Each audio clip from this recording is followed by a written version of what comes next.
and say I'm very excited to be here with Dr. Tingsong Lim, who is one of the key presenters here today at the MEX Expert Summit. And thank you. It's great to be here. Yeah. Thank you. So many things to ask you about, but I thought I'd start by asking about, you did a paper a couple of years ago on the overfilled face syndrome. Facial overfill syndrome. Thank you. Yeah. And I was fascinated to hear this because in America, in the UK, we get a lot of overfilled faces, but I hadn't realised this was such a concern in your area as well, because you're based in Malaysia, but obviously looking at that whole Asia Pacific. Yes.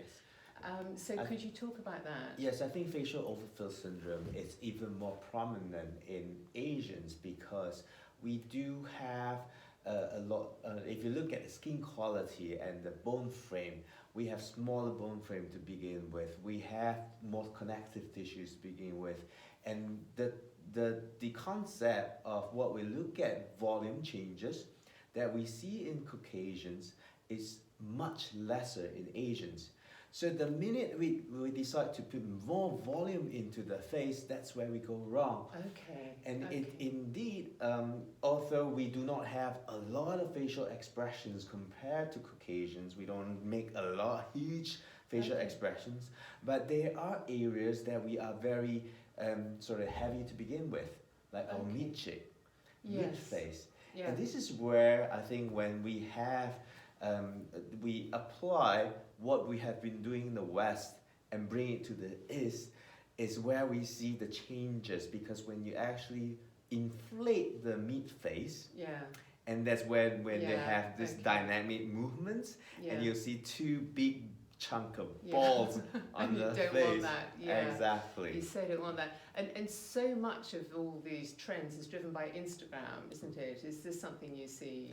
Yes, indeed. I think it was, at one point, people look at photos, they want certain degrees, they want certain curvature, they want what we call the orgy lines. Yes. And orgy curves. And that's for people who don't know, the sort of, when we show it on the camera, it's the out and in again, isn't it? Yes. Yeah. And that's where I think people started to feel like, okay, I kind of want to look like that. Mm-hmm. But I think it is, in fact, nice at a certain degree in a 2D.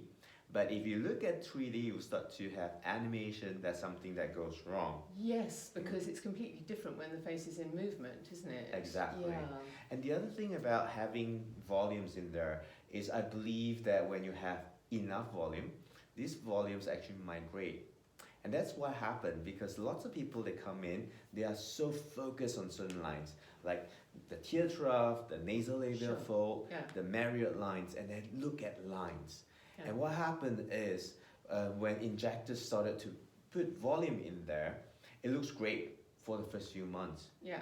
And then after perhaps 6 months later, they come back and say, my line is coming back. And automatically, the injectors will put more volume in there, thinking that the volume is gone. But in fact, most volume is not gone. It just sort of moved because of the muscle behaviors and everything. It pushed it away.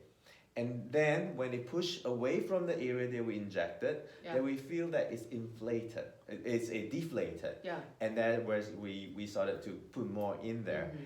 And if you look at a lot of facial overfill syndrome, like it be from the East or the West, a lot of times it's very heavy faces. Most of the volume is actually collected and it downwards. Down here, doesn't it? Yeah. Exactly. And when you ask injectors, they do not inject over there. Okay. And what happened is continuous, every 6 months, every year, they inject big volumes in there. Most of the products will start migrating and collectively in certain ways until the whole sort of space is being inflated that you could not put anything else there anymore. So for a while you probably won't see that lines until the skin quality, like the sagging and everything, sort of pull things down and you start to see lines again. Okay, so what's the way to counteract that? Is that educating the practitioners as much as telling the patient not to keep running back for more? Exactly. I think we should look into this in a more holistic way. And not looking at it as purely just volume loss and not just use one single modality. That means we use fillers to fill it up, because lots of time when you look at the lines, it's more than volume loss. It's tissue malpositioning, they move, and also skin become loose. Yeah, the of laxity. course, of And I course. think skin tightening is Yeah. more important, especially in Asians. Yes. More okay. important than volume. Really? Exactly. Okay, to pick that up. Now, there was one really worrying trend I saw on screen this morning, which I hadn't heard about before. This sort of bagel face, bagel Right. forehead. I mean, Yes. this looks mad. It is mad. Just for people who I hadn't even heard of this.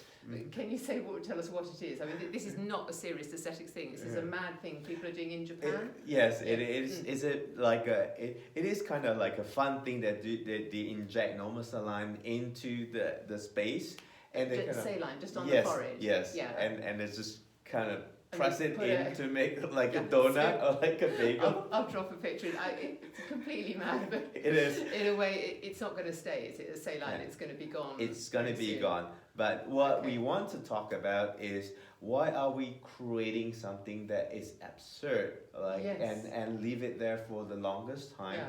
And this shouldn't be a practice that should be Yeah. common, especially done by professionals, professional injectors like doctors. Yeah. And I think this kind of awareness is important to Yeah. prevent not just the doctors but also the patients not to go for this kind of approach. Yeah. Thank you.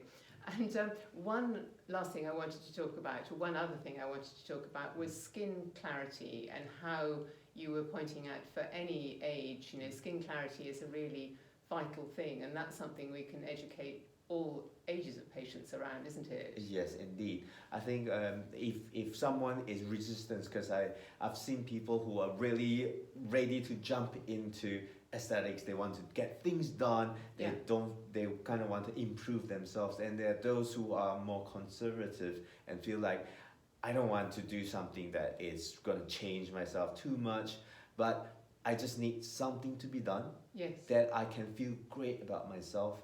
And I think we can always start with something simple like skin clarity. Yes, that's a really good point, isn't it? That aesthetics hasn't got to mean, that you rush off for needles, lasers, even ultrasound, that you can just start by improving that facial canvas. Yes, indeed. Dr. Lynn, thank you so much. My An absolute pleasure talking to you. The pleasure Okay. is mine. Thank you Thank very you. much. Grappling for my